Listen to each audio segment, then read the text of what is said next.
अवधूत चिंतन श्री गुरुदेव दत्त. घरात सतत भांडणं होत आहेत, नवरा ऐकत नाही, तर फक्त एक स्वामी उपाय तुम्हाला सांगणार आहे की तुम्हाला तुमच्या प्रत्येक घरातील कटकटीपासून, घरातील भांडणांपासून मुक्तता तुम्हाला नक्की मिळेल. हा अत्यंत सोपा उपाय आहे, पण अत्यंत प्रभावी आहे.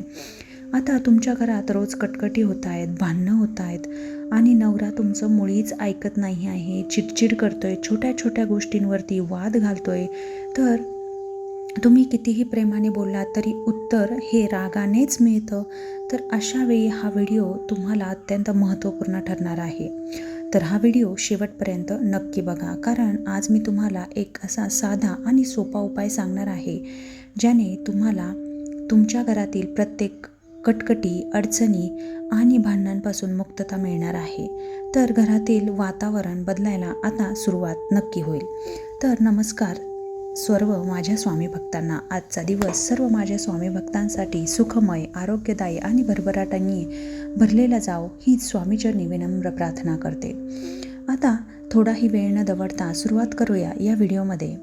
तर आपल्या या चॅनलवर तुमचं मनापासून स्वागत आहे. आजचा हा विषय खूप जिव्हाळ्याचा आहे आणि प्रत्येक गृहिणीला हा अत्यंत जवळचा विषय आहे की नवऱ्याबरोबर त्यांचं जे नातेसंबंध आहेत ते नेमकं कसे आहेत. कारण घरामध्ये कधी ना कधी कितीही प्रेम असू द्या, असं नाही की आपल्या नवऱ्यावरती प्रेम नसतं, परंतु घरामध्ये काही ना काही अशा गोष्टी घडतात की जेणेकरून आपला वाद होतो आणि ते वाद मूळतः भांडणांपर्यंत जाऊन पोहोचतात. आता प्रत्येक घरामध्ये कधी ना कधी भांडणं होतात आणि असं कोणतंही जोडपं नाही, असे कोणतेही नवरा बायको नाही की ज्यांच्यामध्ये भांडणं होत नाहीत. तर घरामध्ये ही भांडणं इतकी का वाढलेली आहेत की प्रेम, आपुलकी, संवाद हे सगळंच हरवलं आहे का, असा आपल्यामध्ये एक प्रश्न तयार होतो. परंतु आज मी तुम्हाला एक सोपा उपाय सांगणार आहे, जेणेकरून तुम्हाला या सर्व गोष्टीतून मुक्तता नक्की मिळेल आणि तुम्हाला याचा फायदा नक्कीच दिसायला लागेल. आता तुम्हाला करायचं काय आहे, तर 21 दिवसांचा संकल्प स्वामी महाराजांच्या समोर बसून करायचा आहे. तुमचा जो देव्हारा आहे, स्वामी महाराजांचा जिथे फोटो आहे त्याच्यासमोर तुम्हाला बसून 21 दिवसांचा संकल्प करायचा आहे की ही सेवा मी 21 दिवस करणार आहे आणि तुम्हाला 3ऱ्या ते 4थ्या दिवशीच तुम्हाला हा रिझल्ट, त्याचा अनुभव नक्की येईल, त्याची प्रचिती नक्की येईल. आता करायचं काय आहे, तर संकल्प करायचा आहे की हे स्वामीनाथा, माझ्या घरातील ज्या अडीअडचणी आहेत, ज्या कटकटी आहेत, जे भांडणं आमच्यामध्ये होत आहेत, नवरा ज्या गोष्टी माझं ऐकत नाही आहेत, ते कृपा करून थांबवा. माझ्या घरामध्ये सुख, शांती आणि भरभराट आणा. आमच्यामधला संवाद हा सुखमय व्हावा, हीच प्रार्थना करून आज मी संकल्प करत आहे की ही सेवा मी 21 दिवस करणार आहे. आता सेवा करताना काय करायचं आहे की उदबत्ती जी आहे आपली, ती उदबत्ती लावायची आहे.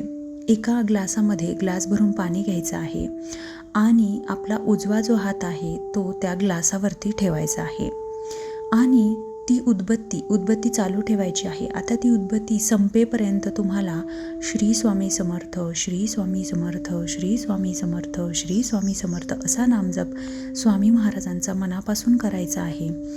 आणि आता हा जप कधीपर्यंत करायचा आहे, माळ घेण्याची बिलकुलही गरज नाही आहे. हा जप तुम्हाला कधीपर्यंत करायचा आहे, तर ती जी उदबत्ती तुम्ही लावलेली आहे ती उदबत्ती संपेपर्यंत तुम्हाला श्री स्वामी समर्थ नामाचा जप करायचा आहे. आता ते जे पाणी आहे ते तुम्ही डायरेक्ट त्या व्यक्तीला प्यायला देऊ शकता, परंतु जर ती व्यक्ती पिणार नसेल तर तुम्ही तो जो ग्लास आहे पाण्याचा भरलेला तो तुम्ही माठामध्ये टाकू शकता, जेणेकरून सर्वांना त्याचा आशीर्वाद मिळेल. म्हणजेच कुटुंबातील प्रत्येक व्यक्ती ते जे काही जल आहे ते प्राशन करेल. आता याचा फायदा असा होतो की तुमच्या घरातील ज्या काही कटकटी आहे, भांडणे आहे, याचा प्रभाव हळूहळू कमी व्हायला लागतो. आता जर तुम्हाला, परंतु एक गोष्ट लक्षात ठेवा की तुम्ही, आता आपण काय करतो की माठ पुन्हा धुतो आणि परत नवीन पाणी भरतो, परंतु जर तुम्ही हा ग्लास माठामध्ये ओतला, ती माठातील म्हणजे माठ पूर्णपणे संपेपर्यंत तुम्हाला ते पाणी प्यायचं आहे. त्यामुळे जर तुम्हाला तसं करायचं नसेल तर तुम्ही छोट्या पातेल्यात किंवा छोट्या तांब्यामध्ये ते पाणी टाकून सर्वांना पाणी देऊ शकता. आणि याचा प्रभाव हा अत्यंत प्रभावशाली आहे की याचा रिझल्ट आणि याचा जी प्रचिती आहे ती तुम्हाला 2-3 दिवसातच येईल. परंतु तुम्हाला काय करायचं आहे, 21 दिवसांचा जो संकल्प केला आहे तो पूर्ण करायचा आहे. हा जो अनुभव आहे मी स्वतः अनुभवलेला आहे. आता याच्यामध्ये काही गोष्टी मला स्वतःहून ॲड करायच्या आहेत. त्या म्हणजे आपण बोलतो तेवढंच महत्त्वाचं नाही आहे, आपण कसं बोलतो, काय बोलतो ह्या गोष्टी देखील महत्त्वाच्या असतात. नवऱ्याला आदेश देण्याऐवजी प्रेमाने हसत बोलायला सुरुवात करा. तू कधीच ऐकत नाहीसच्या ऐवजी मला तुमच्याशी थोडं बोलायचं आहे, अशा गोष्टीने तुम्ही म्हणजे ही गोष्ट खूप किरकोळ आहे परंतु या गोष्टींनीच थोडा बदल व्हायला सुरुवात होते. आता 8 दिवस आपण कितीही राग आला तरी 8 दिवस स्वतःवरती संयम ठेवा. काही झालं तरी वाद घालायचा नाही, शांत राहायचं हे मनाशी ठाम करा. कारण वादानेच समस्या वाढतात, शांततेने त्या समस्या नक्की सुटतात. आता दररोज देवासमोर बसून तुम्हाला जे सांगितलं आहे तो उपाय तुम्हाला 100% करायचा आहे. जर तुमच्या घरामध्ये ह्या सगळ्या कटकटी असतील, हे सर्व वाद होत असतील तर माझी तुम्हाला विनंती आहे की तुम्ही हा जो उपाय आहे तो करून बघा. तुम्हाला नक्की आणि नक्कीच त्याचं फळ मिळाल्याशिवाय राहत नाही. आता माझं स्वामी महाराजांना तुम्ही विनंती करा की हे स्वामीनाथा, माझं घर शांत कर, माझ्या घरामध्ये प्रेम वाढव, माझं मन शांत झालं तरी घरही शांत होऊ दे. आता मूळतः म्हणजे छोटी गोष्ट जरी नवऱ्याने तुमच्यासाठी केली तरी त्याचं कौतुक करायला शिका. असं की छोटी गोष्ट आणली आहे म्हणून तू त्याच्याकडे दुर्लक्ष करणं असं बिलकुलही करू नका. कारण मूळतः आता जर खरंच सांगायचं झालं तर पुरुषांना कौतुक आवडतं. तर छोट्या गोष्टीतही कौतुक करायला शिका. तू खूप मेहनत करतो आमच्यासाठी झगडतो, असं 2 शब्दाने तुम्ही तुमच्या नवऱ्याला म्हणू शकता. उगाचच भूतकाळामधल्या गोष्टी उगाळत बसू नका, जुन्या चुका आठवू नका, पुन्हा तेच बोलू नका की जेणेकरून तुमच्या भांडणांना वाव मिळतो. आता घरामध्ये नेहमी सकारात्मक ऊर्जा ठेवा, सकाळी देवाचं नाव घ्या, शांत संगीत लावा, घर स्वच्छ ठेवा. ह्या छोट्या गोष्टी असतात परंतु त्या खूप प्रमाणामध्ये आपल्या मनाला प्रसन्न करून टाकतात.